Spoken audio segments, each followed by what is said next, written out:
Hai Bolaners, saat ini olahraga Indonesia sedang disorot. Media Vietnam memberikan label perkasa pada timnas U22 kita, bahkan tanpa pemain bintang utama. Di saat yang sama, rival abadi kita, Malaysia, secara efektif telah menyerah dalam persaingan dan kini lebih fokus pada nasib mereka sendiri. Ini adalah bukti dominasi Indonesia di tingkat regional. Namun di tengah euforia ini, muncul kontroversi domestik yang wajib kita bahas. Apakah benar Kemenpora salah sasaran dengan mengirimkan alat olahraga untuk korban banjir? Atau justru alat itu memiliki fungsi tersembunyi yang krusial? Dalam 8 menit ke depan, kita akan menganalisis secara mendalam 3 fakta kunci ini. Kita akan melihat bagaimana strategi timnas kita membuat rival tak berkutik, dan kita akan bongkar klarifikasi Kemenpora soal trauma healing melalui olahraga. Tonton sampai tuntas, karena ini bukan hanya soal skor, tapi soal masa depan olahraga nasional kita. Sebelum kita mulai bahas lebih dalam, saya ingatkan untuk klik tombol subscribe dan nyalakan notifikasi, biar Anda nggak ketinggalan update berita bola paling hot di kanal ini. Kita langsung bahas.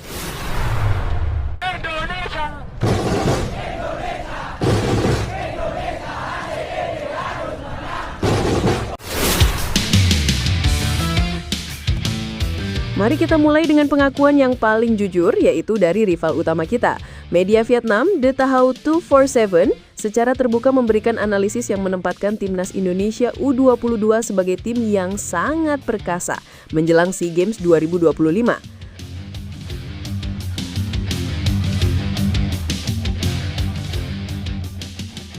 Poin pentingnya, prediksi dominasi ini muncul meskipun timnas diprediksi akan bertanding tanpa kehadiran Marcelino Ferdinand. Absennya pemain sekaliber Marcelino seharusnya melemahkan tim, namun Vietnam menilai sebaliknya.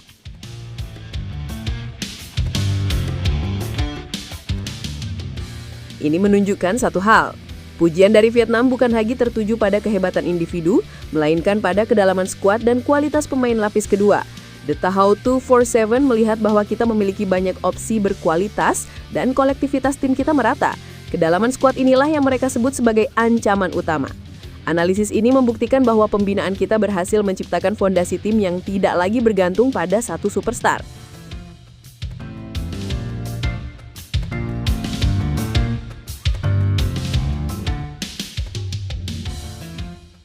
Jika Vietnam memberi pujian sambil waspada, Malaysia merasakan dampak dominasi kita secara lebih mendalam. Kualitas tim Garuda yang terus menanjak kini menciptakan dilema strategis yang serius di internal mereka. Laporan menunjukkan bahwa Malaysia kini terpaksa harus mengakui keunggulan Indonesia, terutama pada beberapa cabang olahraga kunci.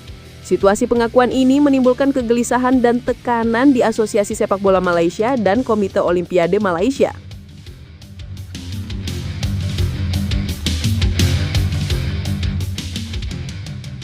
Dampaknya sangat signifikan. Alih-alih ngotot bersaing di level yang sama dengan Indonesia, mereka kini memilih untuk menggeser fokus dan memikirkan nasib mereka sendiri. Pengakuan ini memaksa mereka melakukan riset dan evaluasi ulang strategi pembinaan, alokasi dana, hingga target medali di masa depan.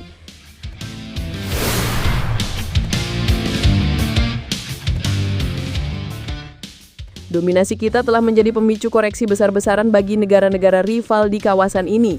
Sekarang mari kita alihkan pandangan ke isu domestik yang sempat memicu perdebatan. Klarifikasi Kemenpora soal bantuan untuk korban banjir.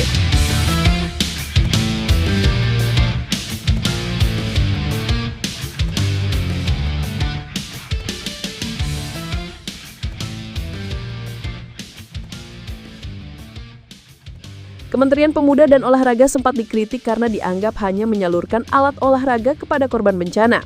Namun, Kemenpora segera meluruskan bahwa anggapan itu keliru. Mereka menegaskan bahwa bantuan yang disalurkan adalah paket lengkap yang tidak hanya alat olahraga saja.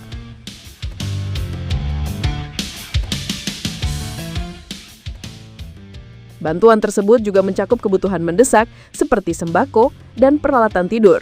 Lantas, mengapa alat olahraga disertakan?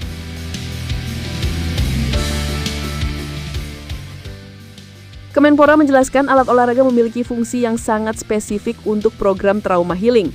Kegiatan ini adalah media efektif untuk pemulihan psikologis, terutama bagi anak-anak dan remaja yang terdampak bencana.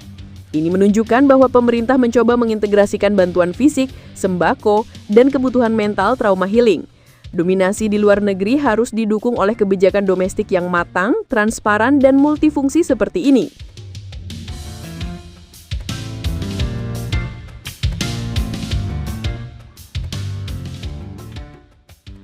Kita simpulkan, olahraga Indonesia saat ini sedang berada di jalur positif, diakui oleh Vietnam dan membuat Malaysia gentar.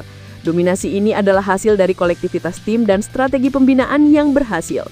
Namun kita juga harus terus mengawal isu-isu kebijakan di dalam negeri, memastikan bahwa program pemerintah, termasuk bantuan pasca bencana, berjalan efektif dan mendukung ekosistem olahraga nasional secara menyeluruh.